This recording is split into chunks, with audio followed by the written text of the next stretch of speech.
Alright guys, I've had a few requests for this video after mentioning it in the collab with Jansen, and I've also dropped it in a couple of YouTube comments. People have been asking me why my third product failed and what can we learn from it. So what I want to do is I want to go through the various factors that I believe contributed to the failure of this product, and then hopefully we can all learn from that to make sure our future products are more successful.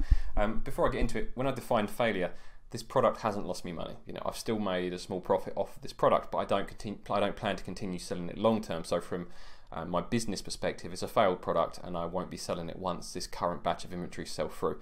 So let's go through what I believe are the contributing factors, and I'm going to kick off with what I believe is the most important factor that let this product down, and is paramount to the success of any product, and that is your unique selling point. What makes you stand out above every other product on Amazon? So my product had a fantastic perceived value, but the enhancement I made didn't make much of a difference in the real world. Now, what do I mean by that? Well, I can't tell you what the product is because it's still on Amazon, it's still selling through the remaining inventory, but I'm going to choose a very similar product so that I can offer you kind of an idea of how my mindset worked and how it didn't actually work out in the real world. So if we take, for example, paper straws. Now, you've probably all heard about straws. They've been in the news about plastic straws being banned, stuff like that. So paper straws are one of the things that replaced them, along with stainless steel straws and bamboo straws and stuff like that. But paper straws is what I'm going to use for this comparison. So if I was looking at paper straws, they all generally had the same issue, which is they go soggy. So if you imagine with my product, I spotted an issue that all of the products had. So I thought, okay, how can I improve this? So to improve the paper straw from going soggy, you might make it thicker. So if you advertise that and really highlight that in your listing, that you've got the thicker style of straw, then it's got a better perceived value because it's less likely to go soggy very quickly. However, in the real world, a thick straw is probably just as likely to go soggy as a thin straw. It probably comes down to the coating that makes a difference. So that's what I mean, is that my perceived value didn't match up to real world usage. Now, because of that, my unique selling point was undermined by negative reviews. Now, this product still has a 4.5 star average, so it hasn't had lots of terrible reviews. But the issue is this: my product is in a niche where everyone's got 4.5 stars, or there's a couple that have got 5 stars, and I was charging more than the niche average. And I'll cover this in later points in this video to make the product profitable for me. So my unique selling point was what backed up that higher asking price. So when the negative reviews came in saying, do you know what, this product suffers from exactly the same issue as all of these cheaper ones, then people were like, well, why should I pay more for this product? And to top it off, when I was out of stock, someone posted a negative review showing the product not working or having exactly the same issue as every other product in the niche, and it was almost impossible to recover from that moment forward. So those are the first 2 points, and for me, I believe the biggest reasons why the product failed. So that's what I bolded. So let's go on to point 3. So I launched in a very competitive, low-value niche. Now, I've done videos on ROI in the past and how you can still make money in a low-value niche.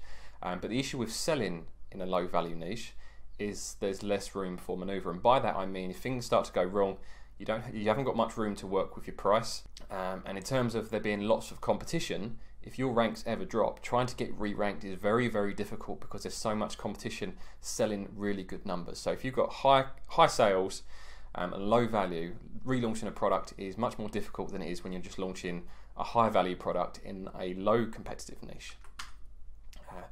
The other thing as well, as I mentioned earlier, is my product was only viable by selling at a higher price than the niche average. So for example, I could only sell at the higher price all the time I was maintaining my 5-star review rating, and that was backing up the fact that my unique selling point was strong enough to justify the higher price point.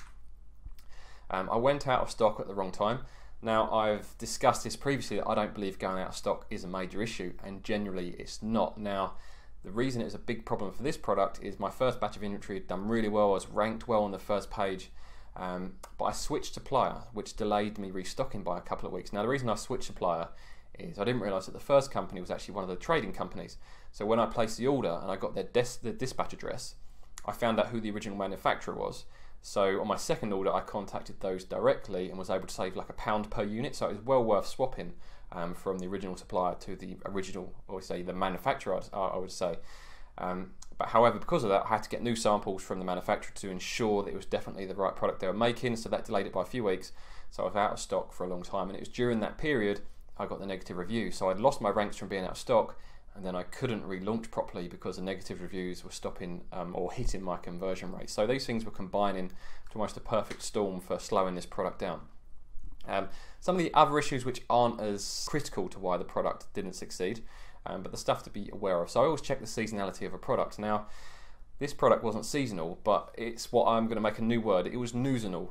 Now, what do I mean by that? Well, when if you take, for example, straws, they've been featured in the news a lot about plastic straws. So I can guarantee you, every time that there's a big article on the BBC about plastic straws and them being banned, paper straws, stainless steel straws, bamboo straws, their sales would have peaked on Amazon in the following days. And I saw this when the niche that I was in was featured on the news a number of times. The sales really picked up. And the problem for that was one of the reasons I went out of stock. So I was planning to be selling 20 a day, and all of a sudden I had a week of selling 60 to 80 a day, and my stock was just depleted. This one is a less one, and I can understand people arguing this point, but this is the only product I have launched that I found using the Jungle Scout web app. Now, I'm not saying you can't find a product in Jungle Scout web app that will be successful. I'm just saying that everyone's going to be aware of that product, so there is going to be more competition. And you know, I can validate this, but I get lots of emails from you guys, and I get emails every day talking about products someone else has emailed me about the day before. So within the last month, I've had probably 5 different people email me about one particular product. Now, obviously, the opportunity at the moment looks great, but if the opportunity is showing up in Jungle Scout, how many more people are going to be entering that market at the same time as you do? So I would prefer not to use Jungle Scout. And my first 2 products, which I launched, I've never had an email about from a customer saying I'm launching similar. But my third product, which isn't working out, I have had multiple emails from different people launching similar products. The other thing, I become VAT registered during selling this product, which I had planned for, but it's slightly different being VAT registered on these lower value products. Now, on my more expensive products, I use my freight forwarder, so I pay the customs duty and VAT when it arrives at UK customs, and then I can claim all of that back.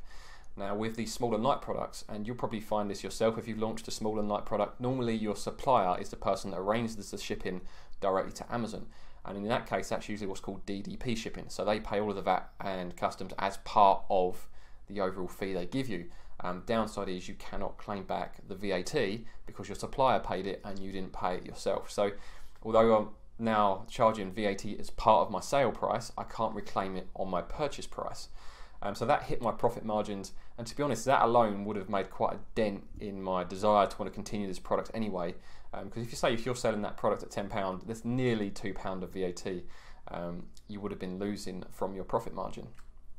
Number 9, different niche to my first 2 products. So my first 2 products were in similar niches. I understood the market, understood what people wanted. I tested them more thoroughly, to be honest. So this one wasn't anything to do with those first 2. And looking forward, I want to stay within that niche because I want to try and build a bit of a brand around that niche now, so that in a year or 2, hopefully I can have multiple products all branded together in a similar niche that now I can sell that part of the business for. Because what I would like to do is launch a number of products, build a small brand, sell that, and then start again. So you can kind of cash in to an extent. A lot of that comes down to my lack of faith in Amazon suspending accounts and stuff like that. So if I can sell a business and capitalize that success into an asset, so to speak, and then start again, I'd feel happier than just continuing just one business with just a monthly recurring income and never actually cashed in fully from that brand.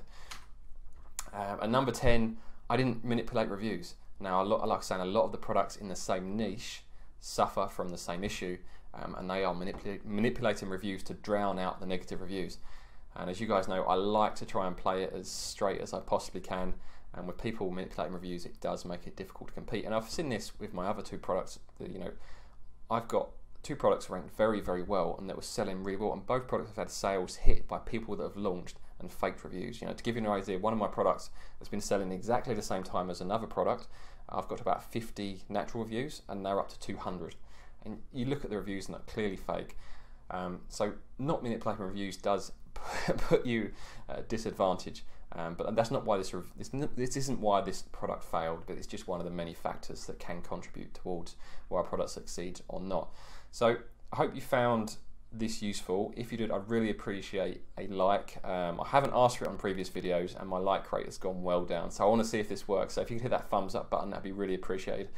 And if you want to see more honest, open videos like this, make sure you subscribe to the channel. with that notification bell turned on.